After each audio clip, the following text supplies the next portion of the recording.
Sorry. Yeah. Although this upgraded your act, it still isn't very good. There you go. Okay. So I'm going to just quickly review kind of what we're up to tonight. So going to have a couple introductions here. Charlie Irvin from UVM, who you meet in a minute if you haven't already, will kind of launch us with about a half hour or so. We have a panel of 5 usual suspects will come up. Each of us will sort of self-introduce quickly and give you our 2 main mentoring tips or thoughts in 3 minutes or less. And then we're going to go in and engage you guys. So start stirring up your questions and comments. We don't want to just be talking at you. And this is not going to be like NIH speak. This is going to be close the doors, let's be honest, and really talk about on the ground what mentoring means. So without further ado, I'm going to turn the podium over to Matt Friedman. I think you know him well. He's the faculty director of the Office of Research Mentoring. Matt.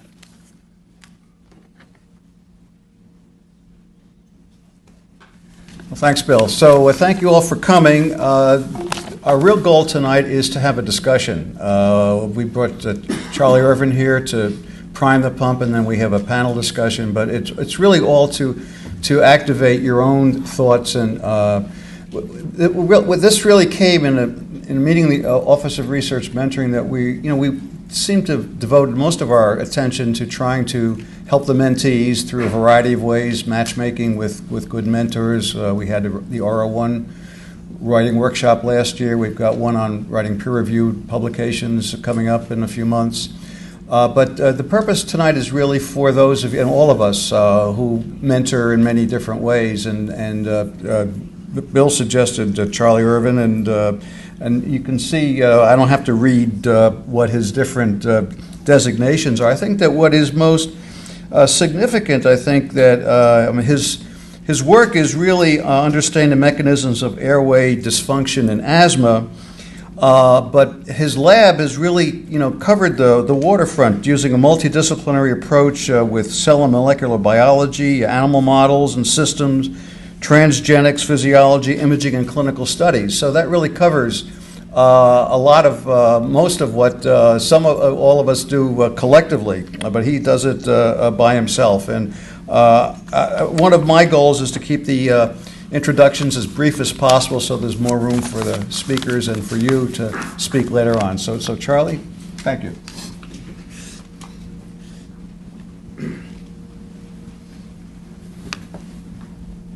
Well, thank you for inviting me, I think. We'll see how that works out. And Bill will tell you, it's just going to be very informal.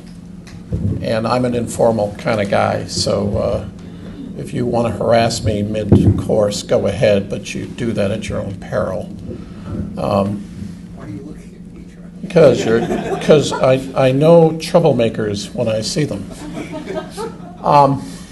So I really started getting into this seriously the first couple of years that we had the COBRA grant, and I got invited by NIH to come and give a talk on mentoring clinicians, which I was sort of stunned by that, and so what's the big deal, you say? And so that's really leads to my street credibility. I've trained about 25 faculty. Most of them are clinicians. Most of them, almost all of them, are doing really well in academics. And then I'm a T32 director now, about 15 years in, and NIH seems to think I know what the hell I'm talking about, but you'll see from yourselves. Now, I'm suffering from a bit of a cold, so if I sound a little hoarse, that's the reason why. Not because I've been yelling at Bill, but I should anyway. So what we've always done for a long, long time is throw people in the deep end. Oops, that isn't working. It's okay. I can turn that on. No, that's all right. Maybe it's the other one. We threw people in the deep end, and we kind of watched to see what happened.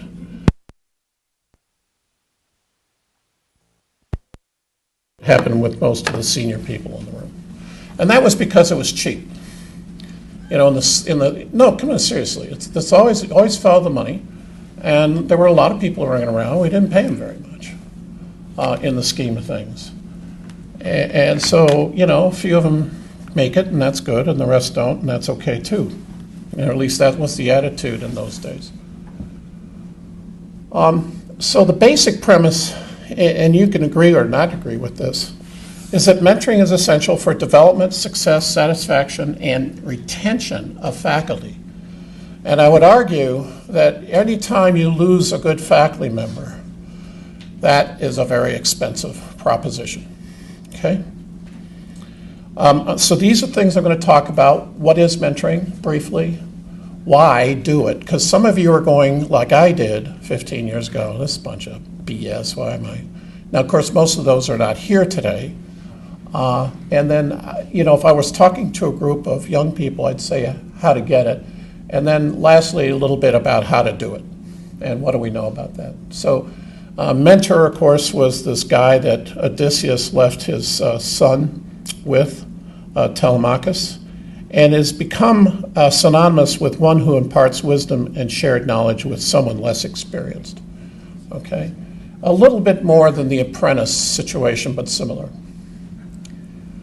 Here's another definition, is a personal relationship which is and a more experienced professional acts as a guide, role model, teacher, sponsor to a less experienced junior professional.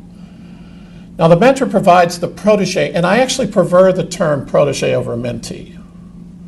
I think there's a connotation to protege that I particularly like, and with the knowledge, advice, et cetera, in pursuit of becoming a full member of our profession. That's what we're trying to do. A success, in other words.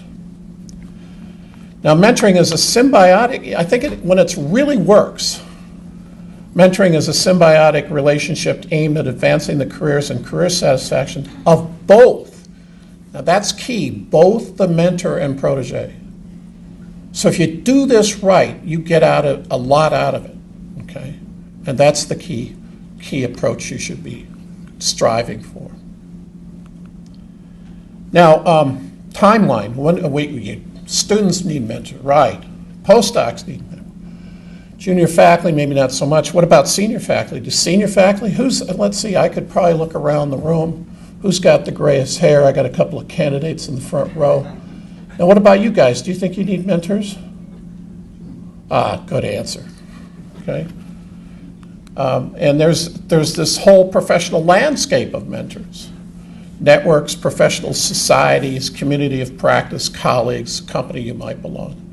And so you really have to think about it in the grand scheme of everything that you do. Now this is results from a faculty survey that I ran at my institution. We got about 62% of the faculty to take the survey, which is really, any of you do survey work, no, that's sort of the nirvana. You know, it was right across the age range, genders. We had a terrific turnout. Asked the question, are you happy with your mentoring? And the national average here is 30, and I have to look over here. It's 24% for our faculty. Kind of mezzo is 31, and then unhappy is 46, all faculty. Now if we break that out, women, men, clinicians are even more unhappy than others. Researchers, kind of either they're happy or they're not happy, more or less. Now the one that really got me was the administrators. If you identified your principal job in the survey as an administrator, you were particularly keen on getting mentoring. So I presented this to all the chairs and I said, I'm here for you, gentlemen and ladies. And so you guys were right to agree with me. That's assuming your faculty is the same as ours. No reason to believe it isn't. So I usually have a quiz question. This is part of the engaged learning activity. And the correct answer, of course, is all of the above. All right, so now we're going to get into why do it. Now, this is part of why I like to do new talks, because this is sort of encapsulated my pitch, if you will. So if I were pitching an idea to a venture capitalist, you want to make it nice and clear. So there's a logic continuum here. And it can be from the business. So if you're a business person like numbers, I'm going to give you the business take on it, a little bit of scientific take on it, some logic, and then, of course, altruistic. Now, most college professors, that's a pretty easy sell to the ones that want to believe. So why did we get into it? Well, first was people are falling through the cracks. Yeah, I know, this is sort of an old saw. The world is a different place. Well, it is. If I think about how different it is now when I was a grad student to today, it is really a different place. We have a lot of young people, and in my case, we had many more young people than old people. So this was just a sort of a plan to make my life a little easier. And the cost of new faculty and the cost if they fail. And then, of course, the NIH beating us up about it. Now, this is what I do for my class. I have a class on faculty of career development skills, survival skills, it's called. And I sit at the blackboard and I work this spreadsheet. Now, you can disagree with the numbers, and they're a little dated because I'm using 2010 AAMC numbers. But I'm going to hire a new Ph.D., and their faculty line is 80 grand a year. Fringe, our fringe was at the time 32. A tech gets fringe. Some toys at 100K. Lab supplies, that's pretty lean at 20. Miscellaneous, 5. And so the first year it's $250,000 and then 186 in the out years. And that adds up over 5 years, because you kind of have to think about it in 5 years, right? About $1 million, all right? Now I do the same thing with a pulmonologist, which is what I was doing at the time. And now we're looking at $1.5 million. Now if you add to that, these salaries are a little low. And if you look at the recent AAMC evaluation of cost of research, where the institution has to provide another 53 cents on every dollar that we bring in, both direct and indirect, then this number goes way up. Okay, now here's the logic. So that's the business. This is what it costs. I hire some young person, and I'm looking at the hard end of $1 million to $1.5 million over 5 years. Okay, now I may get some return on investment, but I think we have to be realistic about that, particularly with clinicians, right? So here's the logic part of this. Suppose I buy you this car. Now, I went on the internet the other day and said, what are the expensive cars in the world? Okay, this came in at number 9. I liked it a little better than number 10 because it's red and it's a Ferrari. And that little puppy costs you $1.4 million. Now, I would say that if I bought you, or you bought, Dr. Green bought this Ferrari, yeah, right, but if he bought it, do you think he'd take care of it? Do you think he'd go in and have the oil changed? Do you think he might even cover it up and not drive it in the winter? And yet we hire faculty at that kind of investment all the time, and we don't do a damn thing with them. That's stupid. I don't care how you look at it. All right, so let's get on to the folks in Washington beating us up. And here's what they say, at least NHLBI. This was a big training grant thing they did on training back in 1999. They kept talking about how important it is to do good mentorship, recognize the role of the mentor is frequently ill-defined and receives inadequate emphasis during review of training, et cetera, et cetera. Then they go on and say, well, we should develop materials and program. And I'll tell you a little bit about where we are today. I encourage team approach to mentorship. Now I love this one. The NIH telling us, provide adequate support for mentors' activities, and I'm a T32 director and I get zilch. Okay, so what they say and what they do is a little different. Okay, and then of course, evaluation of how mentorship plans, and you know that if you're writing Ks and other similar mentored grants, they look at those, okay? All right, so let's get back to my logic continuum. Here's the sort of benefits to the organization, ability to attract and retain talent. I think if a person you're looking at knows you've got a strong mentoring thing, a lot of them really like that. There's a predilection for women to like it a little bit more because they tend to be a lot more organized than the men, in my experience over all the years. empower leadership, improves employee commitment. This is why business does it. Big business mentors all the time, and they do it because it makes business sense. This is an older study now, and they looked at the effect of structured mentoring on promotion, job satisfaction, advancement, compensation, and then staying in the job was sort of mezzo-mezzo. Everything else was statistically significant.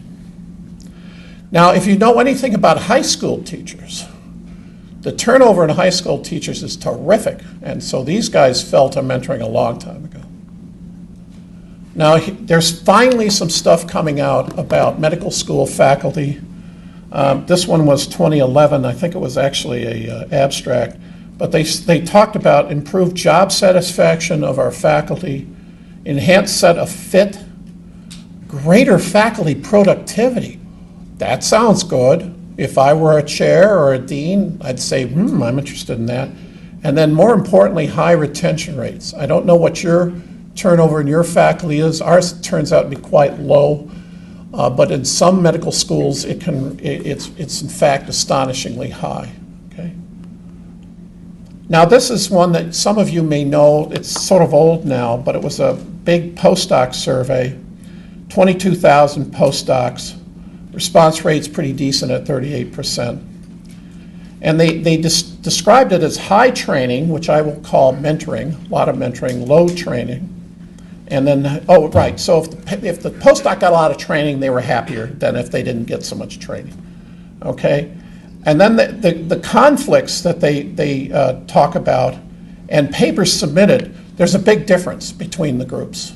In terms of the paper output's a little higher, but the thing that I thought was really interesting is that the number of drama and problems with the postdocs goes way down. So if you do a ratio of output to drama, it's actually really quite impressive, okay?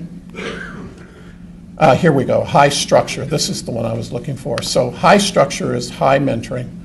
9% conflict versus 21%. Now, if any of you had a bust up with one of your trainees, if I could cut that down in half, I'm interested in this. And then look at the increase in productivity. That's a pretty significant number in my mind, okay? And then, of course, they like you better, a 3.4 versus 2.7, okay? All right, so let's get back to that. Now, this was one of my mentors, Rube Cherniak, back in National Jewish, and he had 5 questions he says you should ask in any job interview. What's in it for me? And if there isn't a single person in the room that doesn't actually think about that, anytime that somebody is asking you to do something additional to your job, you're lying, okay? So what's in it for you? Mentoring, that is. You get to pass on your successes. Now, as you get older, you like to tell stories, so that's good. You can practice your interpersonal and management skill, and God knows we need to work on that. You become recognized for being a mentor. I mean, you know, I'm standing up here for some reason.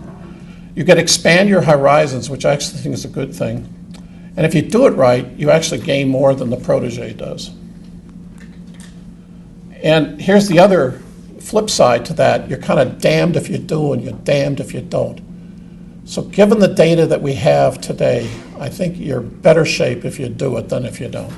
All right. Now, how to get it? Now, your protege or trainee is thinking, now, how am I going to get mentored? Because I've been reading everything. I got to get a mentor. Because this is what they're thinking. They're thinking, you know, I'm going to enter medical school. I'm going to enter this training program. And I've heard stories about it ending really badly. Okay? And that's really the big thing. They're either very ambitious, clueless, or they're worried about this having a bad end. Okay? So and we're going to talk a little bit about that, you know, from the mentees or proteges point of view.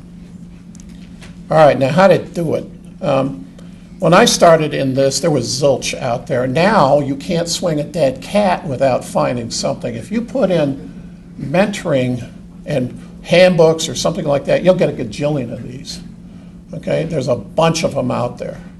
I've actually printed out one from a guide at Nature. Remember Nature, kind of a good journal. And it's a nice, succinct one. Did we get copies? Yeah, we have copies there for when you leave. I want to get a good student evaluation, so you have to have a handout. And then there's the other one is Top 10 Tips of Maximizing Your Mentoring, and that's from Science, okay? Another sort of reasonable journal, okay? Resources abound. The Howard Hughes has a really nice book that I use in my course. It's free. American Heart Association's got a nice mentoring one. Intramural Research has a guide. This one that I'm giving you. UMass Faculty Affairs group has a bunch of, they have a page up on mentoring materials that's outstanding, recently put up, very carefully reviewed. And then the University of Wisconsin CTSA is basically the gold standard for mentoring in terms of curricula. Okay? And then the CTSA at Minnesota has a real nice web-based thing for mentors. Okay, so there is no excuse. There's plenty of stuff. There wasn't 15 years ago. There's more than you can possibly want now. So here's the paradigm. We have our trainee with the world on her shoulders, and we hope that they're successful. And we throw them in the deep end, and some luck, hard work, they are successful. Now, if we put a mentor in there, we hope to straighten out the blind alleys. That's probably true. We also have to consider the environment in which they find themselves in. I could tell you, I'm on a lot of EACs, and some of the environments are really terrific, others you wonder about. And then then we hope that increases the speed of success. And then finally, there are all the other people that are involved, the sort of mentoring team. Some people like to have several mentors. There's some pluses and minuses to that. And hopefully that does even better. And so that's sort of the totality of it, if you want to think back. And you really have to think about all of it, particularly when you're dealing with things like team science or clinical research. Now, this is a little do loop that I like to talk to people that are kind of new to the mentoring thing. First, you got to say, whoa, is mentoring good for me?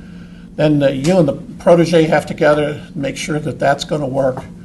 And so the first meeting or two are critical. That's one thing I've learned over the years. That first 1 or 2 meetings really sets the tone, and those have to be handled right. Some people believe in a mentoring contract. I do it with job descriptions. That works pretty well. I think if I had a trainee that I was a little worried about, I'd probably go to a contract. And then there's some sort of reflection, learning, evaluation, and then feedback.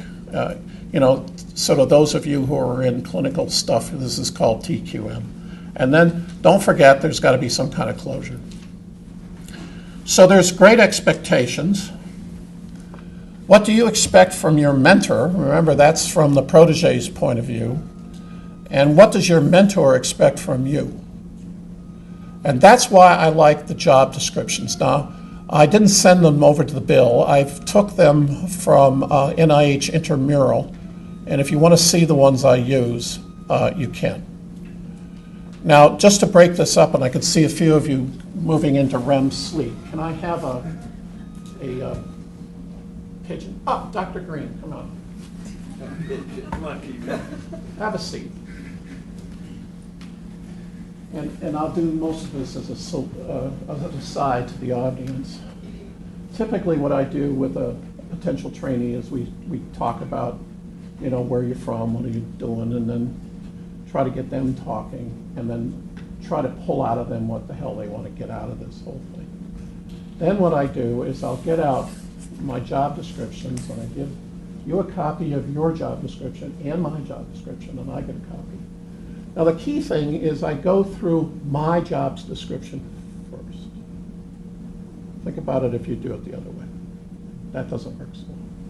So then I say, well, my job is to talk to you and be nice and get back to you in a timely fashion and make myself available. And as I go through each one, I kind of go off the script a little bit and talk about I run an open door policy. You're more important than almost anything else in my world.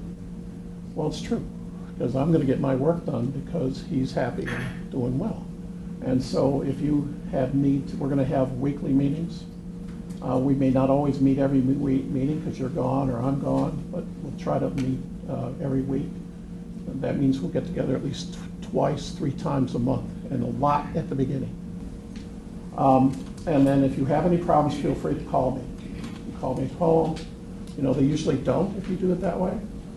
And so then we go through your job description, what I expect out of you.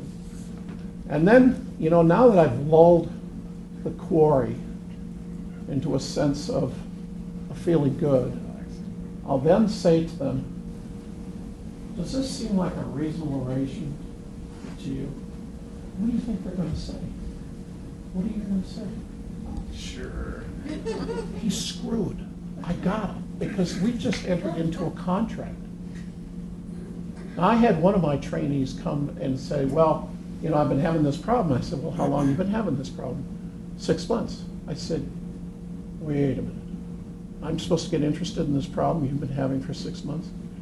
Well, he started getting shirty with me. So I said, did we or did not talk about this day one? Do you want me to get out those job descriptions? Oh, no, that's okay. So by having, now, you could go to a contract, you know, a signed contract. I think I'm finished with you today. I'm worried about him. I'd probably use a contract. Okay? And so one of the things, and I'll tell you the next thing that I would then do with my young colleague here, as an acid test to find out what I'm actually dealing with. All right, so the protege's role is, I expect you to have a good faith effort, understand the roles of my mentor and respect my time. If you need specific needs from me, let's get them out on the table early. You're going to have to identify as the protege. You've got to find suitable mentors. We have to align expectations, okay? Because if you're expecting something I can't give, what's better we know sooner than later. And then really, at the end of the day, you're cultivating a relationship that'll probably go on for as long as either one of you want it to go on, which can be a long time. Now, your job description as a mentor, you're facilitating referrals to the protege because you want to get them into the world. Now, it depends on your point of view. You have to think about this for yourself. If I were to train somebody that did better than I have done academically, and we can argue about how well I've done, that would be my true high water mark of my career. Now, I've got one person that I've mentored right now that I think could get there, and maybe a couple others will, all right? But that's what my goal is as a mentor. I want to talk up the work of them, and I know some of you will, and I know some of you guys do that. You've got to be very quick to introduce your proteges to people in the field. The guy I trained with up at McGill was terrific at that. Nominations for awards, et cetera, and you're basically an advocate. Okay, these are very, very important, particularly when you're mentoring women, has been my experience, and I've mentored a number of them. From the beginning, you want to talk about your lab. Playing well in the sandbox is critical. What you can in procedures, critical reading, responsible conduct of research, you better put that in your training grants, so you need to talk about it. Job descriptions, as I've just kind of gave you an example of, and then contracts if you're feeling a little more concerned, okay, or don't know the person that well. If you want to look at contracts, I know some people are into this. Again, the University of Minnesota, this happens to be theirs. They've got different kinds of templates, but there's a lot of these things out there. But it's really easy to find this stuff. Okay, so there's, like meeting basics, an agenda, that kind of thing, if you don't know where to start. Further meetings. Now, in the second and third meeting, define the protege's short and long-term goals. Mentor will use listening, counseling, coaching, career advising, goal setting to help protege develop an IDP. So if you are training anybody who's a pre or postdoc on an NIH-sponsored program, they must have an IDP. There are two ways to do that. You can either go on the AAAS site. Yes, Dr. Stanton, you must be doing that. Since October, that is required as of October last year. Where have you been? Dude, you're busted. Now, you can go on the AAAS website and do it. That's pretty good for sort of third year, fourth year grad students, postdocs, not so hot for the junior people. We developed a paper one that's on our website at UVM for those folks, because you want to start off slow. The AAAS thing's a bit daunting. And then, so what I do is I teach them about SWOT. So with young William here, I would have talked to him about SWOT, and then I would have said, I want you to develop a strategic plan for yourself, 1 year, 2 years, 5 years, maybe a longer term, 10 years. And I gave him a homework assignment. Now think about the homework assignment. Is that homework assignment for Charlie? No, it's for young William here. And I can tell you, I do this in my class too. And some of them come back with these great plans and they've thought about it and then some of them, spend, at least 5 minutes with it and maybe less. And now I got a good idea about young William here. If he won't work for himself, is he going to work for me? Okay? Think about that. Now, of course, I don't tell the protege that. Right, and so IDPs are particularly helpful. In my role as faculty affairs dean, I constantly run into this. I had a young woman in my office a couple weeks ago. Halfway through the period, she was crying. Her career's a shambles, frankly. And so one of the things I told her is maybe you need to get your career plan, something put together. Now, she's 10 years in on the research track, so it's going to take her probably 5 years to get to a point where she's ready for promotion, I'm guessing, unless she gets lucky. And so I turned her on to UCSF. There's lots of other ones you can look at, and I've got a couple copies here if you're interested in it. But an IDP for a faculty member, okay? Something we often don't think about. And again, it's sitting down. Ruben Cherniak, one of my mentors, taught me that. What's your strategic plan? Bill, do you have a strategic plan? Don't answer that. Okay. Stunned headlight, I can tell. All right.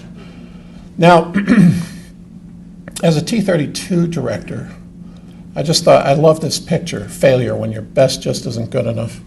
And I remember one of my colleagues down here in this Harvard joint said one time, and it's really true, the most important thing we teach our proteges is how to deal with failure. And those are really hard conversations. Your paper got trashed, the grant got trashed, and learning how to deal with that and trying to put a positive spin on it is critical, because they're in a world of hurt. You were there once, and you just have to remember that. And this is where you can lose them sometimes if you're not careful. All right. You also have to let them know that mentoring is a two-way street. So it's quid pro quo, Clarice. And that, and I talked to the fellows about this a fair bit. We're training you to be a doctor. And when you go out of here, you're going to do really well. But during your period of time, you have to help the faculty here do their research. And that's a concept that sometimes the trainees need to help grasping, if you will. Because it's always about quid pro quo. Now, what mentoring is not about is doing their work for them. The first guy I ever mentored, I made that mistake. Never, ever. I sort of see it as a dance. I kind of go part way, and then we kind of go back and forth depending, and they have to prove themselves. Okay. Supervision. I'm not supervising their work. If I have to supervising their work, mind, ripe old age. I can't do that anymore. This is a big one. If they can't write, that's not on me. And there's a lot of good materials right now to deal with that, and a lot of it's online. Okay, so if they can't write, that's on them. And that's probably the most important thing to figure out early on if you're training somebody to be a hardcore academic. And then it is and isn't about therapy.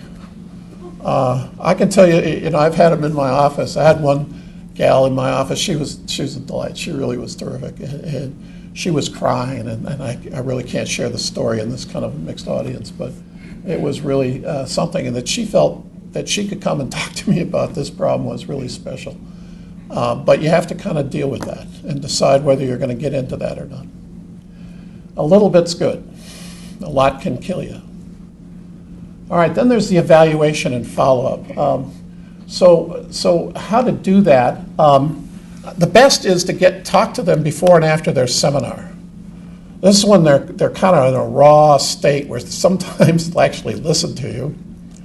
I use my visiting professors very effectively for this. I lay it out for the visiting professor, and then afterwards I have closure with the visiting professor. So how did you like William? Well, he's got a long way to go, or, well, be more specific, and then I feed that back. And they say, William, Fred came and he didn't think, you got to pick up your pace here, buddy. I think it's, I ran a survey for all the T32s in lung for NHLBI, and I asked them what their best practice was. And by and large, the one they talk about is sitting down with the proteges, sometimes with or without the mentor, once or twice a year, just to check in and see how things are going. And I'm about to do that with my group again. It's painful. God, I hate it. But when I get in that room with that young person and their mentor, and I usually have 2 or 3 other people, just if nothing else, I've got witnesses, and we discuss how we're going. And it's like, you hadn't thought of that? Oh, really? So there's a lot of epiphanies that come out of those. So that's a really good thing to do, as painful as it is. And then clearly, you better start writing grants soon. I mean, I wrote an R01 that got funded when I was a grad student, and I've been writing ever since. So that's a skill that most of us are going to be a lifetime at. Again, it's about the writing. Let's see, how am I doing on time? I'm okay on time?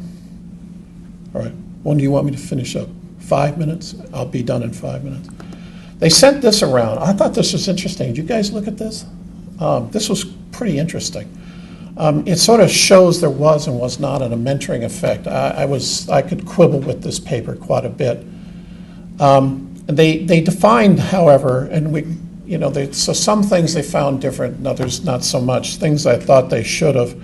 I think there's some bias in the groups, and their control group's not really a control group. But success was defined as extramural funding of some sort, unspecified, and then at least one paper a year after the COBRA program. And they looked at the total, and so they got, this is 100% successful once they had 45 papers. And so my answer to that is no shit. I mean, if I had 45 papers, that'd be a success, right? And you can see that they kind of didn't do so well, and then there's sort of a sweet spot, but this was the really interesting one. And it was a very sharp curve. I'd love to see this one replicated. And I guess, I don't know what you guys thought, but it sort of agrees with that, what my experience is. Once they've got 6 first authored papers and probably another 6 as center middle author, we're talking about 12, and that's usually when I start to see them really catching fire. And so that at least, if they haven't gotten to where they're starting to hit on all cylinders at about this stage, then we're having a real problem, okay? And it's probably, something personality or communication-wise. But I thought that was kind of interesting. This is the COBRA program, and I would argue CTSA in general, particularly if you're running a pilot program, is a type of mentoring called functional mentoring. So in the top panel is the traditional mentor-mentee relationship, career development outcomes. Functional mentoring is the difference is you're working together on a project, okay? And that's what, when we set up a project on the COBRA grant, that's functional mentoring, okay? And it's very concrete, and that's what's probably good about it, as opposed to some ethereal, geez, we want you to do well kind of thing. So this is one of my last slides. What is mentoring? What are mentors? I really like this quote. Mentors are guides. They lead us along the journey of our lives. We trust them because they have been there before. They embody our hopes. cast light on the way ahead, interpret arcane signs, warn us of lurking dangers, and point out unexpected delights along the way. And that describes several of my mentors, particularly the guy I had at McGill. And that, if you follow that advice, I think you're going to find that the mentoring experience is actually a very positive one. So with that, we're going to move into the next phase of this. You want to take a couple questions first? Oh, sure. Couple burning questions before we do the panel, if any. Or maybe they want to burn me with their questions. Or... So you seem to be very focused on career. Yes. I've not spent any time mentoring anyone in an academic situation, but I have been in other situations. And I found that my own best practice would be to look at individual things holistically. A holistic approach. Where you're looking at other components of the individual's life and how that interacts with career and what their more existential goals are. Yep. Your experience with that? I agree. I can usually tell in the first half an hour or so that they're sitting in my office.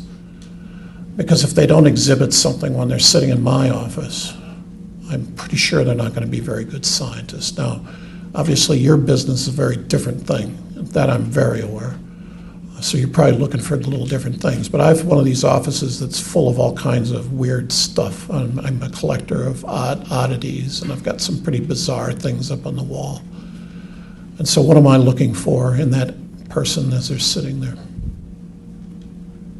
That's a question, Jay. Interest, motivation, passion, what it is that... Curiosity. If they're not curious about stuff, then they're not going to make very good scientists. Now, in your business, there's this, and as you know, Mercedes put in a grant that I'm part of, and we talked a lot about that entrepreneurial sense, which there are some, it turns out I didn't know until we started researching it. There are actually questionnaires for that. So in your business, that's what you would be looking for. Me as a scientist, I'm looking for somebody who's truly passionate and curious. So I agree with you. And the way I always describe it is, you have to have the monkey on your back or the fire in your belly. Now, I like the monkey paradigm because you have to have the monkey on your back. Now, what I can do is give that monkey a better saddle and a really nice whip. But I can't put the monkey on your back. Okay? And so I think I violently agree with your point of view. But your look is a little different than my look. There was a question up here. So you're focused on training faculty or mentoring faculty, mentoring to become faculty. Yeah. I was just reflecting that in some medical schools, the number of faculty might be diminishing over the years. Really? I hadn't noticed. And furthermore, that Francis Collins, 3 years ago, I don't know if he's updated it, but editorialized about how he thought there were just too many PhDs out there, and that we should be mentoring them to do other things. I wonder how we translate that into the culture of mentorship, which I think is wonderful. Yeah. So none of us know how to mentor somebody to do what Jake does, for instance. But here's the thing. So I talk about you're talking about actually indirectly the Tilghman report. And what the Tilghman report shows is that the number of people going into traditional academics, PhDs now, we're just talking about PhDs, and MDs was a different ball game, but is slowly going down, okay? Now the key thing out of the Tilghman report is there's no unemployment in PhDs. It's like less than 1%. Now, I don't know about your grad students, but if I've been interviewing my grad students for the last 3 or 4 years, and I can tell you, most of them don't want to do what we do, okay? And they're already thinking about stuff like that. And with the web as it is now, they have the means to go about doing that. But that's, of course, the basis of the BEST award that came out of the Office of Director, which is to train people for other things. And we're just going to see more of that. Internships, and there's lots of things. So I have an interesting guy working with me right now, and I just sent him down to the TCORS meeting, which is the Tobacco Control Regulatory Science Group. And he's been getting exposed to, I know, hang on to your hats, the FDA, and learning a little bit about tobacco regulatory stuff, which is, an outcome. He's pretty excited about it. So there's, so that's why we have to train our folks with basic skill sets so they can go on and do well. And as a T32 director, I'll tell you, as long as they do well, that's still counted as a win now. It wasn't before, but it is now, in all the grant reviews I've been in. So if they go and work for Jake, for instance, or work in a biotech or a big pharma, that's okay, because it's still science. What's not okay is training an MD who's in private practice or a Ph.D. that's flipping burgers. That's not okay. So Charlie, my T32, one of the reviews I got back was going to drug companies and doing these FDA things is a failure. That's been my experience on the review panels, and I'm going to be on one again, shortly. So, which is to... NIDK. Okay, I don't know about that. My review for NIAID and NHLPI. I will just tell you what they do. I agree with you. I think it's a good career choice, unfortunately. Well, yeah, I think you have to look at it from a point of view of the taxpayers, right? I'm a taxpayer. I pay you guys, us to train these folks. Well, if they go off and work for the government, well, in today's world, how they think about the government, maybe that's so hot, but working for the drug companies, that's okay, because it's going to make my life better, right? So I think from the taxpayers who are paying for this stuff, I think it's okay. And I would just quote the Tillman report back to them.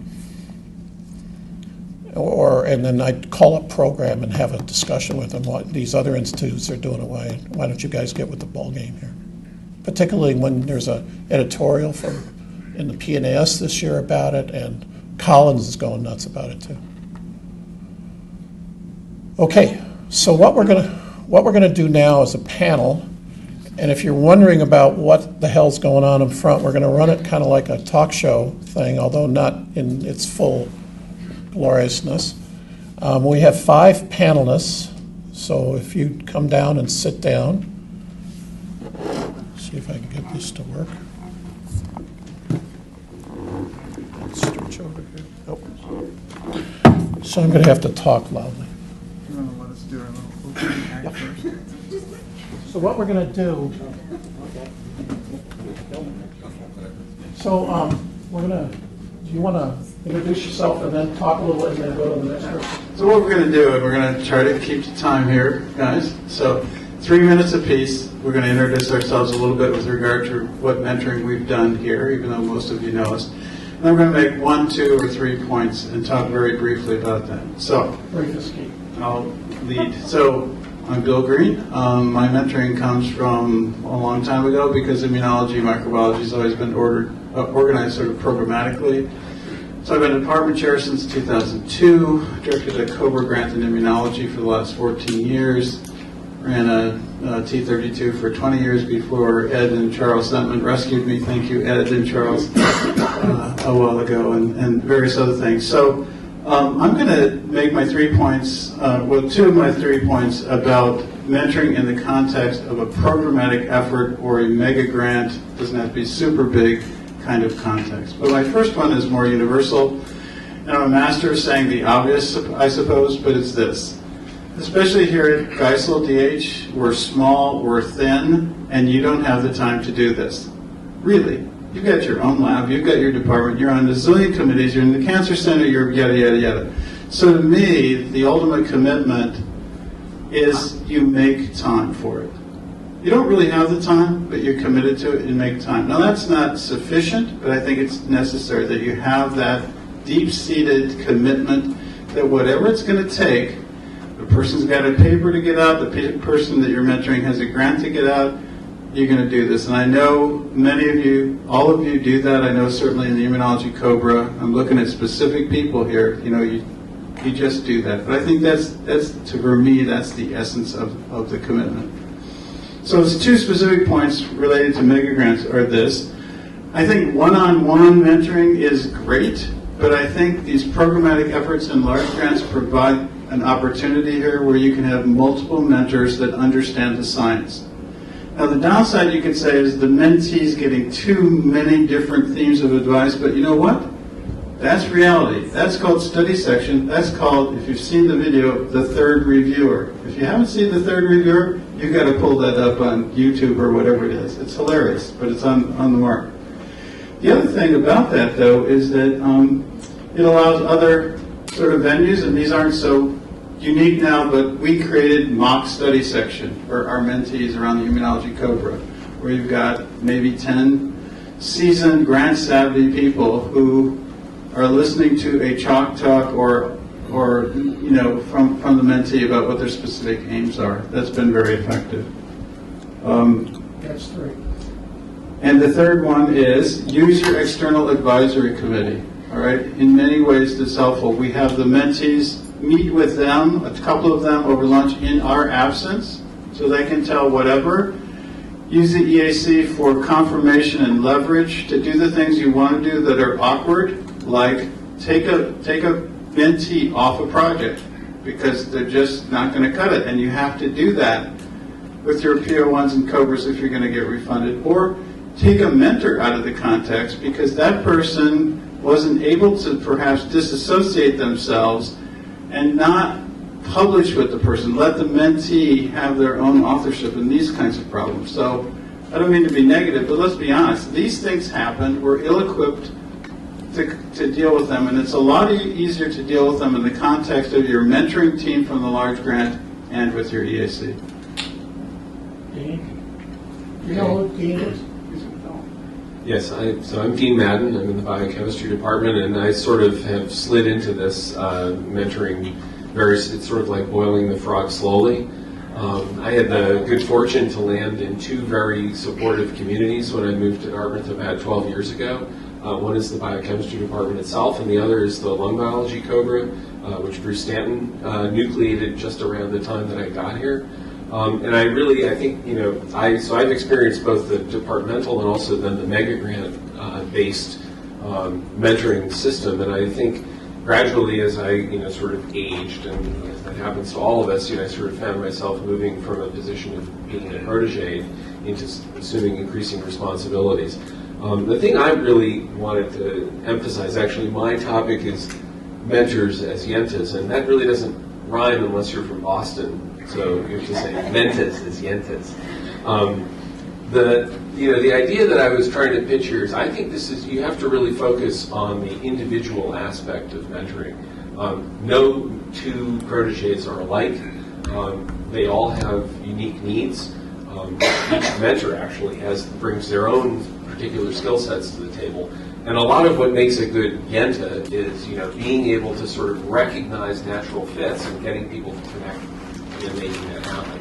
I think one of the things that mentors can do very effectively is survey the landscape of the institutions that, you know, if I've been here for 10 or 12 years, I've bumped into a lot of people on different committees, and as a result, I know of sort of options that may not be visible to people who are just landing here or have been here for a couple of years. And so I think there's actually this comes to a real problem at the institution. There's a lot of balkanization of resources in addition to sort of specific scientific collaborations. It's very hard for everyone to know all of the opportunities that are open. So I'd like to have a little survey here. How many of you know that we have a resource that will pay for any grant that you write as a faculty member to be reviewed by a scientific expert or by an outside editor? Okay, so about half of the hands are going up. But not half. Maybe a third. But the emails have been sent to every faculty list we can get our hands on, and the messages, and we've sent it to department chairs, and we've asked them to distribute it, and we've sent it to all of the ORM mentors, and we've asked them to distribute it. It's very hard to get information out. So first of all, if you didn't know and you're writing a grant and you'd like to get it reviewed, you can email me, or you can also email Cindy Stewart. We'll get you connected to that resource. But then also please share that information with your colleagues. But it's very, very hard to get information out to people. So this is a critical role that mentors play. It's easy to get information. It's getting was getting people to read it and getting the information to go in and be processed. Because we all get like 100 emails a day, right? So of course, one email shows up. So that's my pitch, is to to try to focus on finding opportunities to connect people who aren't thinking of connecting, and then also connecting people with resources that they may not even know are on campus. Excellent. Steve, I think you're next.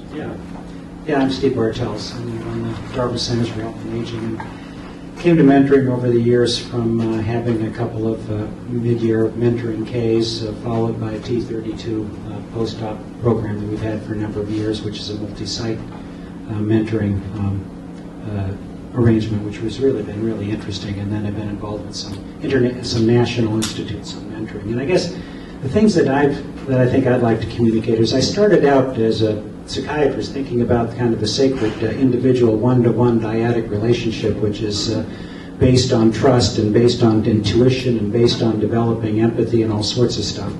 And I think I've, over the years, moved entirely away from thinking about that as the model, but thinking instead about actually team mentoring, co-mentoring, group mentoring, which is to say that as I've been involved in these research institutes, these summer research institutes, advanced research institutes we've been doing with Marty Bruce, who's here for years, that getting together with other people that are helping to co-mentor is incredibly invigorating, really interesting, and really helpful. So in our multi-site postdoctoral training program that we have with 3 other universities, it's virtual. I sit back when the other faculty from the other universities talk about my mentee and critique their presentation. I am totally quiet because I want to hear what my colleagues think about it. So that's been incredibly helpful. I've also had situations where I had one mentee that, or a protege, I guess, or whatever, who wanted to come up and work with me doing Latino mental health in Hanover, New Hampshire. Now, you might imagine that there's a little problem with that. But what we decided to was to co-mentor with Maggie Alegria, who heads up the Multicultural Mental Health Center in Boston. And we worked out a terrific co-mentoring arrangement that actually worked. It never would have worked otherwise. And I learned a lot. The mentee got a lot out of it and was great. So number one point, only 2 points here, is the co-mentoring. The second is I've gotten more structured in terms of the way in which I use have expectations around the paper trail. So I, again, used to be informal. Now what I do is I have a mentoring plan with all of the people I mentor. It has goals. It has timelines. It has expectations. It's not a contract, but it's a plan. We both come up with it. I know what it is. We update it periodically. And then every time my mentee comes in on a weekly basis, she or he updates a piece of paper that's put in front of me that has status of papers, status of the project, and status of presentations or anything like that. And when I see that paper has been each week not moving, where there's too many papers, like 10 papers, and none of them are completed, it becomes transparent. And I got, I think, bamboozled for years thinking that the communication, the verbal stuff was okay. When it's written down, it's really clear. And so I've resigned much more to using real tools and having things that every week I get that piece of paper and we both look at it together. So moved away from that initial relationship and therapeutic relationship, much more structured, and group mentoring. Well, humans are very good at self-deception, so putting it down on paper is good. Margaret. First, can I say what a great talk that was? Really enjoyed it, and I'm learning. And yeah, and I sort of echo the being mentored all along. And I'm going to share what my mentors have told me recently. So I'm Margaret Carragus. I am a professor, and I chair the Department of Epidemiology. And I direct the COBRE Center for Molecular Epidemiology, and I also direct a program project on children's environmental health. I've been on several Ks, ACS mentor grants, an R25 postdoctoral training grant, tours, a multiple PI. So been around the training thing. I do want to say recently some of my mentors or advisors for one of my centers said I'm on too many Ks, and they're like cautioning me to set some limits on myself. And I feel like I'm pretty picky too, because I really want to make sure that I can fulfill the role as a mentor when someone comes to me, and that I have the knowledge, because people are coming from so diverse science, and so I need to feel like I actually can help this person. I can offer knowledge, I can offer time. that I have some expertise in their area. Because some people come to me and I really don't have enough of expertise in that area. So I try to help them. And then you're looking for something else. In other words, Sure. if they're a female, for Right. instance, you're a successful female, and there's not as many female mentors, with Class C only being one it is. And so I think, and then we already talked about somebody on the ground that understands the culture, Right. and that can be just as valuable. My door is open, and a lot of people come in, and I like talking to people, and I'm happy to do that. But I mean, really taking them on. I mean, you know, in our co-read we have, I'm talking about the formal you're talking about. So, but yes, I hope I can be a mentor to other people of all colors and whatever you are. But so we have an expectation document for our co-read, and this is what we expect, and we do hand it out. I do that with some of my larger studies where people, you know, mentees are like building off existing data sets and writing grants, and I have a document that talks about our relationship and who owns the data and things like that as well. When we have our mentor meetings, I usually use their CV, so we just extract out of the CV and expand it, like, okay, how many papers, so if we meet every 6 months, what have you done in the last 6 months? What are the papers? What do you have in prep? What are you submitting? What is the timeline? So it's a little bit like your form, but for me it's more efficient just to use the CV, because we're always trying to update our CVs. Yeah, that's what we use in the 232. Yeah, so what grants and what have you gotten and so forth. In terms of my points, I take the Jake approach. I mean, I really try to be holistic. So, I'm sort of taking this from my most recent person who asked me to be on a K with them. And I really looked at him. He actually wanted me to be on a grant with him, and he's a postdoc ready to go out the door to a different institution. I'm like, why do you want to write an R with me? Is this, you're going somewhere else? And, you know, what do you want to do? So I had to really look at his life. Like, where are you in your life? What are you planning on doing? It's not just the science and, you know, what you normally think of. It's, you know, why don't you, I said, why don't you go to Lyon, France and work for the, you know, IARC, you know, WHO. I just tried to throw out a little more creative, like, go have fun, go do something different. You're going to be writing grants your whole life. If you're going to do, if this is if I were you, or, you know, just thinking about the person and where they're at, and it doesn't get into therapy. I wouldn't even call it therapy, but it is taking a holistic view of an individual, their scientific interests, their goals, on a more holistic manner. So I would like to brainstorming with them, and that can be really exciting. Yeah. At the same time of being practical and feasible. Yeah. And then I think we always have to remember, like, what's realistic? And that's what we always have to share with our mentees. And then I always say, like, I get a little bit attached to my mentees, but you got to let go. And that closure piece. If they don't call you, it's okay. Then you should call them and have some closure. That's what most people do. Allie? Hi. Last but not least. Definitely. Hi, I'm Allie Asher, and if you look up here and think which one of these people doesn't belong, it's me. I'm an adult pulmonologist and a quasi-immunologist, and I came here in 2009 from the University of Iowa as a K awardee, and was really the beneficiary of some outstanding mentorship, both from the University of Iowa before I left and from at Dartmouth, including several people who are in this room right now. And was able to transition from a K awardee to a funded investigator, which is good. And so over the past few years, I've been sort of transitioning from the role of mentee or protege to mentor.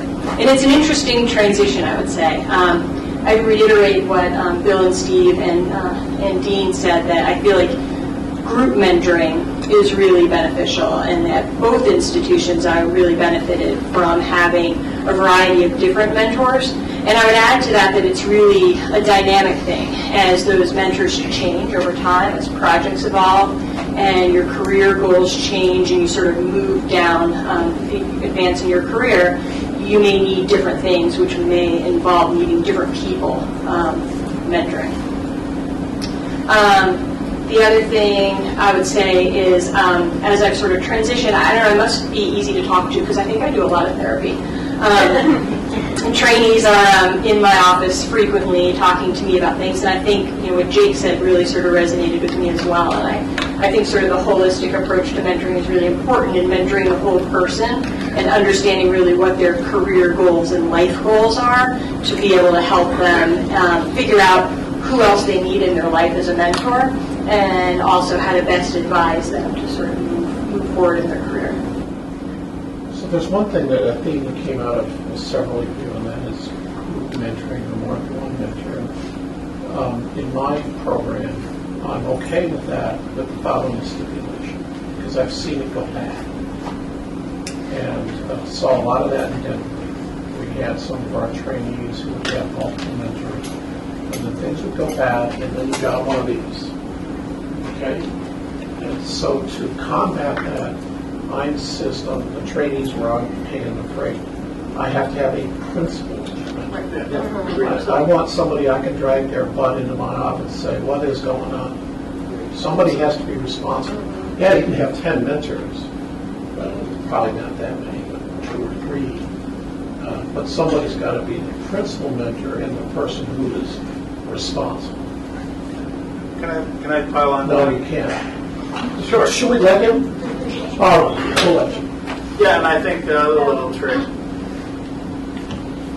It's probably obvious, but the other little trick is in the group mentoring thing is that if there's multiple mentors, you're doing it at least initially in the same room. So the mentor, the approach isn't getting sequentially different things. So it drives it to some consensus. Then when I can, as PI of the cohort, when I see it's still kind of a little bit too disparate, I just have the person come in and I talk to them. I said, here's my take, I mean, all the people said these 2 things, that's probably something to take home. The other ones, at the end of the day, you have to decide. So I had the Northeast Network of Faculty Affairs over in Burlington last October talking about mentoring, and I've had no experience in this, but some of the other programs in the Boston area use mentoring circles. There are also things where they use the junior people all get together and mentor each other. There's, you can see that could be plus or minus. And so there are some other paradigms and things to think about. Or cohorts, do you do one? And then having sort of a layered system of one-on-one mentoring, a cohort-type training in some cases, or mixed models of several types. So they're depending on the situation and what you're hoping to get out of it. Because as we move, particularly as we move, I think one of you talked about that, as we move from sort of the old isolated professor in their lab to this team science thing. And so I've been doing that since I was a kid, so I get that. But a lot of people, this is a new world for them. And so I think as we move into that kind of thing, having multiple mentors really matters a lot. Margaret, you had? Well, the one thing I wanted to say that I have found most rewarding in my own co-breed is that we do have a lot of peer mentoring. I mean, not formal mentoring, but like when someone's writing a grant, we assign 2 other of our peer co-breed early investigators to review their work and critique it. So everybody's critiquing everybody's, and it sets up for a really nice vibe with the group, and then they end up collaborating, and so that has been extremely gratifying. That's the mentoring circle. Is that the circle? Well, that is, I recommend it. So I'm Chris Amos. I came here 3 years ago, and my perception is that mentorship for junior faculty is fairly well organized, but postdocs, it's not, from my perception, it's not very well organized here. There's not a very few places. Very strong. Well, I came from MD Anderson, where there was a very strong postdoctoral mentorship environment, and I don't think it would take that much. Part of it's just sort of getting the word out, and I think there is something, but I don't know how to access There's been a lot written on it, and they talk about the fact that postdoc is actually sort of a black hole. There are a few places like MD Anderson, Penn, a couple of places that have taken it on, but most have not. You know, it's just, I think this is actually a place where there hasn't been a strong home for postdocs institutionally. There's been an office at Dartmouth under the provost's office. It was a fairly ad hoc operation. I think one of the thoughts is that if this administratively independent grad school moves forward, it's actually graduate and advanced studies. The acronym is, in my opinion, unfortunate in that it focuses on grads. It sounds like it's about grad students. But it will have a section that is devoted to postdocs, and I think the hope is that organizationally that will provide a good anchor for postdocs, and that would include fellows, residents on the clinical side as well. And that was one of the emphasis for me to start the survival skills course, because I get a lot of postdocs, and I wish some of the faculty. Just a comment on postdocs, as someone with a background in economics, it seems like the economics are different than for pre-docs. Pre-docs often, like here, they're supported by institutional funds or big training grants. We have some postdoctoral training grants, and they tend to be the gold standard where there is some sort of organized approach to it. But in the case of the individual postdoc working on a grant somewhere, that really, I think, is probably the majority of the population. And they're the ones who make our bosses see. You had a question. I guess, I'm not sure it's a question or a comment. It feels as though we're talking about mentoring as a very top-down kind of approach, whereby we as mentors, not me, I don't have the knowledge and our duties to pass down. And I'm a little uncomfortable with that. And one of the reasons is, this is an anecdote from my life, I have had the experience whereby people who were my mentors, quite a bit senior, meet me out in the soccer field and realize my kids are 12 years older than their kids. And I have an experience and expertise that they don't. And it's sort of an awkward moment when this person who realizes that I have an expertise that maybe they don't can be an awkward moment. So I think we should have a little bit of humility about what comes back both ways, that particularly in team science, where now if I work with Yoli, I'm going to learn, with a mentee, if we share, I'm going to learn so much about that. That's a really good point, and I try to search for, I don't know anything about Twitter, and I sat down with one of the trainees the other day, what the hell is this Twitter thing? Why is it such a big deal? And I look for opportunities for our trainees to tell us. And I've been accused a couple of times when I've given these kinds of talks, I really go after, I'm talking to a group of young trainees, and I'll give them a pretty similar talk. And I had one of the organizers, well, you sat there and taught them how to be mentors. Yeah. Well, that's sort of my point, that I also think that no matter what level we are, we're always mentoring something. That's right. Should be, whether you're a medical student or any level. That's right. So if you're a grad student, you're down an undergrad, you're a postdoc, you've got a grad student. We should have a whole lot of postdocs in this room. Yeah, that's right. We should. And because half the audience here is hopeless, right? They're old dogs. Teach them new tricks, maybe. And the ones that are in the room are fine. It's the folks that aren't in the room who think this is a bunch of, what. And so my attempts have been more at that level because I think I'm going to get more traction. Alan, I think you're right. So this is really great. One of the problems that we have in Dartmouth, and I suspect it's the same at UVM, maybe it's not. We're fabulous. The issue of training and getting people who are clinicians to get involved in research and to help them succeed. So we're talking a fair amount about PhDs, and we have some MDs here, but the CTSA really is, we're trying to figure out how to raise the whole boat, or the whole tide for the clinician investigators. And what do we do? I mean, are there tricks? You obviously are partnership with us. Yeah, I'll tell you what the tricks I know are.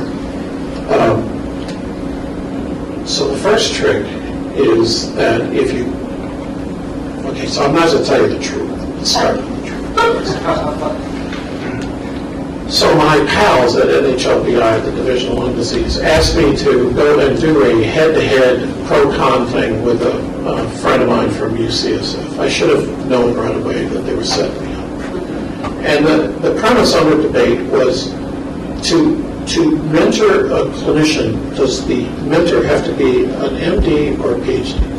And of course I said, sure, PhDs can mentor MDs. What's the big deal, right?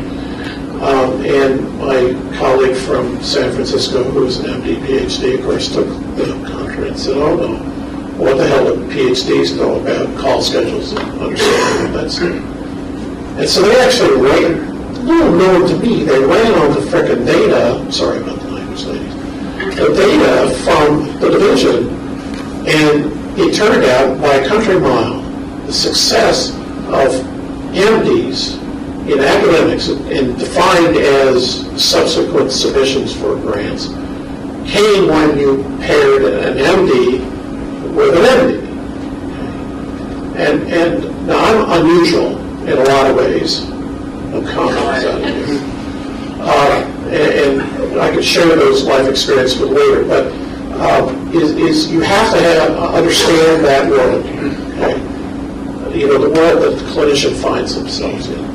And you have to help them see how they can succeed. Now, one of the advantages I have at the moment is I see every dossier that comes up for promotion.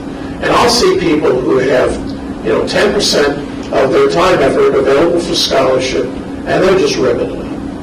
And then other people with 50%, and they're not doing a damn thing. Okay, so it's amazing what some people can do, and it's part to understand what scholarship is, what a success is, how they can contribute to this, and how they can have a successful career. And it takes a lot of talking, but you have to start with a good substrate. You have to start with somebody who really wants to be an investigator. And one of the things I point out to folks is, and clinicians in the room, go with me on this one, don't get too unhappy. In the end of the day, when you train somebody to be a clinician, they go out in the community or they work in a place like this, but they're really a clinic person, and they're working in the clinic. After about 10 years or so, you've kind of seen it all. And then this becomes a job, and you start to grind it out. Now, my father was a clinician, so I can tell you what that looks like. And some people really like it. Okay? But I find that people with real intellectual curiosity, which gets back to my curiosity, would get bored with that. And it's understanding that that is a terrific career. Understanding you don't get paid as much money, but there are other rewards. And then working with them in the limited time they often will have. And then finding what they're really passionate about. In Denver, I had our T32 director kept trying to take our pulmonologist trainees and make them into basic scientists. I think that's crazy. I think you need to find what that person is really passionate about and help them with the skill sets. And being a clinical investigator, because I am one, that's a hard road. And now we're talking about a mentoring arrangement that goes for a long period of time. And you all know, or some of you know, that the K only gets you so far. And there's a gap. There's a gap about 5-6 years. And NIH is becoming more aware of it. But we still have to figure out how to get people over that gap. And then my last trick is that, this is based on all the years we were training MDs at Denver, which was arguably, Allie, Denver's program for pulmonologists pretty good, right? Yeah. And the biggest problem I saw year after year is you get a pulmonary fellow in the lab, and they're there about a year, and it's not working. None of their experiments are working. And they're used to having everything work, okay? We can talk about that philosophically, and that's the crux of it, is getting them over that. Getting over that hurdle, because in understanding there's a long learning career there. But those are some of the tips I would give. As we are trying to do it here, I mean, this is really helpful because if an MD optimally in some way should mentor another MD, if that's what you're suggesting. Yes, that's what the data shows. I wouldn't say that as an absolute rule. Of course not. But one of the problems, of course, that we have is that we don't have enough MD clinician investigators.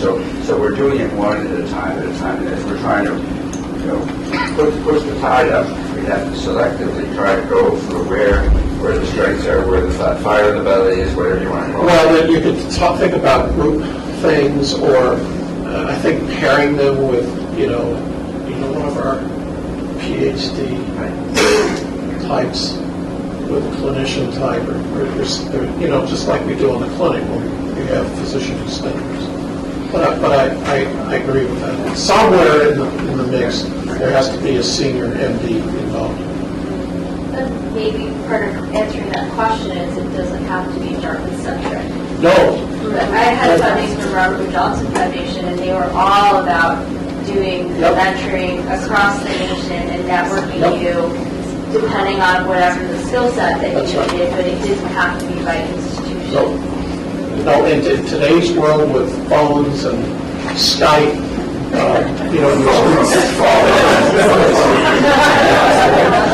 It's called cell phone, Charlie. It actually has cell phones. Oh my God. We don't have those.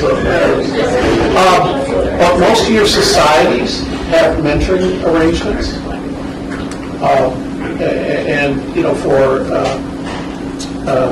I'm on too many, you talked about being on too many Ks, I'm on too many EACs. So I'm on the EAC for a program in Alaska. And one of my other EAC members is the leader of some national mentoring program for, it's either underrepresented minorities or Native Americans, one of the two. I'm not quite sure how narrow it is. But there are a lot of these sorts of things. But you still need a mentor on the ground here, because I think it was Dean made that point about the culture. You guys have a culture, we have a culture. Once you've seen one medical school, you've seen one medical school. They're all different. And understanding that you need somebody here, because if we're dealing with faculty, we also have to be worried about RPT, reappointment, promotion, and tenure. I get them in my office every week, and disasters. And if you don't think you have them, you do. And it's understanding that and making sure that that's being taken care of. Questions? More questions? You're exhausted? This was an epiphany? Well, getting back to the what's in it for me thing, it seems like the whole mentorship movement, if I want to describe it that way, is based upon, relying on people going on fumes here, basically, like Bill was pointing out. No one has time. So maybe we probably should give some thought to how to incentivize. Oh, that's easy. Mentorship. Oh, that's easy. So what do you want to get out of it? Well, what do you want, man? Yeah, I think it's a little hard for the senior faculty because since we face no more review, the tenure. So this is what I mean. I forget about the old guys. Do I have any assistant professors in the room? Associate professors. Okay, associate professors. Okay, what do you want to get out of mentoring? If you're uncomfortable, I'll go to the guy up here. I want to see other people succeed. There you go. You have that altruistic thing. Now, do they count mentoring here for promotions? They don't. Come backward places. Are you dean here or something? What about, do you have a teaching academy? I know you do. Is mentoring part of the teaching academy? It is ours. So education is highly rated here. And but remember, promotion is something that happens at the junior rank. Promotion happens throughout your career if you think about it. And mentoring counts because it's part of education. Right. Our rules are written to follow the AAFC's rules about mentoring, about education. And there are 5 elements of teaching, and one of those is mentoring and advising. There are awards for this. Being a K mentor is highly regarded in academics. You get T32 directors. Some of us have been bragging about being T32 directors, painful as it is. And that's, to my mind, is the epitome of being a mentor, right? Because that means, as a paid mentor, or particularly as a T32 or something similar, I have considered my rigorous peer review to be a top-notch mentor. And if that's worth something to me, it may not be money in my pocket, but it is for the same reason it is for you. So it's a matter of finding out what's important. And how to, and for us as an institution, how to incentivize it.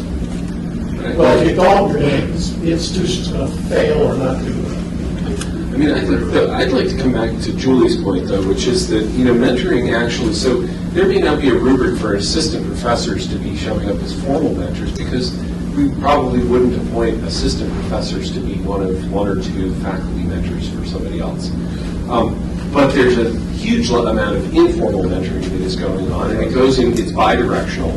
And the reality is that where that comes out is in the letters. So people who are mentoring upwards are the people who are the scintillating, people who generate contacts and are doing cool research and are lighting up the environment that they're in. And that will show up in the letters from chairs and from colleagues. And so I think, there is a level at which that gets recognized. It doesn't necessarily get put into the box of formal mentoring, but I think some institutions do. They may, but you'd be looking at it in a different way, because the mentoring structures that typically get asked about are these hierarchical, the grad student, the undergrad, the postdoc takes care of the grad student, and this is really a bottom-up kind of thing. But to answer your question directly, I think one of the things that has to change would be culturally is for the leadership of this institution to say that it's important. And whatever part of the logic continuum you want to come out on, there's no downside to it. Absolutely none. And a lot of upside. So if you want to get mentoring as to be rewarded for it, and I think that message has to come from the leadership. Well, I think they're doing a good job, and Alan has his office here for membership. We're just sponsoring the meeting, and Dean has established an office. Do you have awards for mentoring? It's definitely out there, we're getting the message. It's not yet, and it should be. Yeah, we're starting to do that. That's one of the things, to shine up. One of the reasons we stood up on teaching academies like you did, to send the message that teaching is important. Why else do you set up a university? But awards, provided they're legit and not perhaps. Hey, Tor, I think one of the significant things that we find for mentoring is, you're a full professor. I've been a full professor for 15 years. We're above the law. We can't just control our schedules, but we are, my department chair. Everyone told me to do so much. And it doesn't mean that we couldn't be on too many committees, we could be maxed out, but most of us have the time. And most of us probably can make time for one more person, and maybe making it more structured can make it easier for us. But I actually think, I'm not trying to say I'm, as busy as you. I don't really know, but I think most of us. Do you guys have annual reviews of faculty? Yes. And on that form, you have a form, right? Yes. And does it say anything about mentoring on the form? Maybe it could get added. Yeah, sure. Can I add one more thing? Of course, I do a lot of mentoring with Harvard. We have a 125 and I'm very much on board with that. It's what I want to do, but I'm wondering, people Can I add a what's in it for me? Is it picking up on what Julie said? What I tell my mentees is, I'm in it to learn. That's what, I want to think that I'm altruistic, and people consider me a little materialistic, but I turn it around. Like my first postdoc, we used to joke, I called her mom, and she's an extremely bright person, and it's the bright young people who come into my office. That's for me. I'm learning all this cutting edge science, and they're explaining it to me, and that's fun. That's my curiosity, and that's what's in it for me. So I just wanted to. I think that's really. But remember, of course, these are the faculty usually aren't involved very much. Are the ones that are real hardcore, like show me the money types, and then most are like you. And see this as part of being a professor. And I certainly find that that's what, when I think of the word professor, what does that mean? That this has got to be part of it, or why are we here? Don't answer that question. Yeah. I'm a member of the Geisel and D-H committee. We do recognize excellence in mentoring, but like Dean says, you need evidence, you need letters and evidence of excellence. But most people that are good mentors are also great researchers, great clinicians. So it's usually part of a complete package. Assistant associate professors, did you hear that? It counts. Well, or outcomes. I mentored 25 people. What are they doing today? Simple question.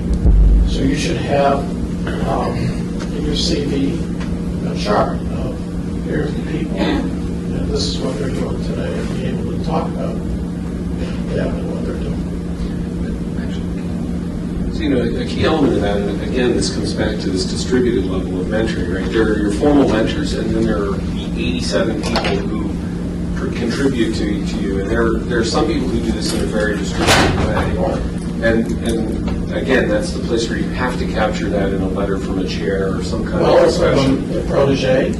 Or the proteges. A letter from a protege, and then all these 80 people you deal with, and I don't doubt that you do.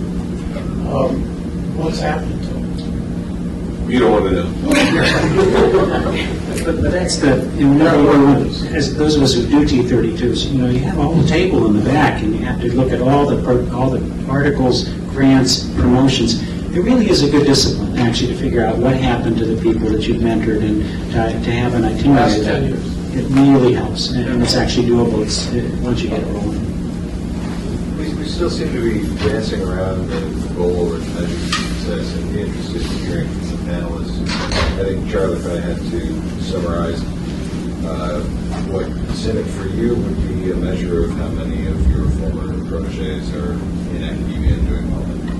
No, I have one of my trainees who works for Pfizer and has quite the reputation for having worked in biotechs. I can't tell you exactly what he's doing, but I hear his name. He's kind of elusive character.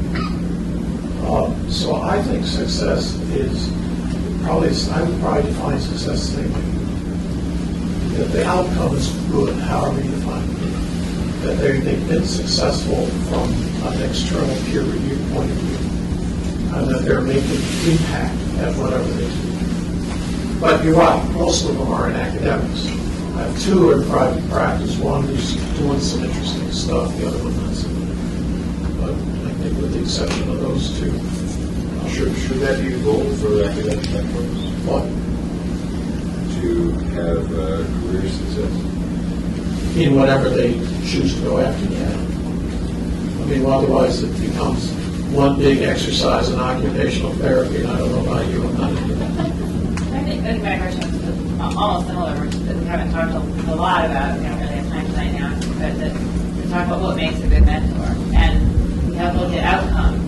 So a lot of what was talked about is that what makes a good mentor is a successful protege that got grants and ends up in the career that we mentored them in. Well, what are the characteristics of good mentors?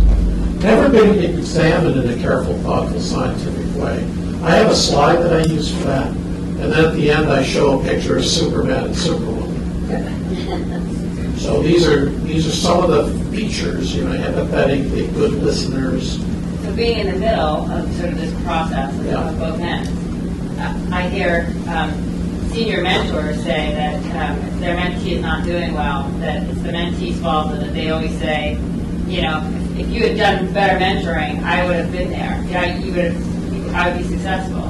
And on the other side, the person saying that the mentor, hasn't done enough. And I think it's very complicated. I think it's very complicated, and I think that at various points in time, you probably have too. You've managed a group of people. I happen to manage a very large lung function. I have about 40 employees, and you have this, two sides to every story. And then it takes sort of an external person to sort of say, okay, is this an up or is this down? And you can't win them all. As one of my mentors said to me, Charlie, I was complaining about this one person who's not getting there. And he says, Charlie, they're not all. Some systems are better set up to have that third eye looking into that relationship than others. And I think we need to, there are relationships that aren't working out for a variety of reasons. And they sometimes just stay in that relationship. So I have a paradigm that I can share with you after about how trainees are like neutrophils, but that's... It's hard not to throw out the word tough love because, I always say, my job is to prepare you to have options at the next level, and we don't know what that next level is going to be for you yet if you're a first or second year graduate student. Some think they can't do academia and they may surprise themselves, but other things are okay. But, it always seems to me these are adults, they need help. But if we enfranchise them and coddle them too much, then they're going to the next level. They're going to get eaten up at that lab at Johns Hopkins or whatever, So it's a tough balance. And I think having the team approach helps moderate some of the individual inconsistencies and lack of matches. And as I was alluding to, my EAC on the COVID grant basically helped us fire a mentor for a particular mentee.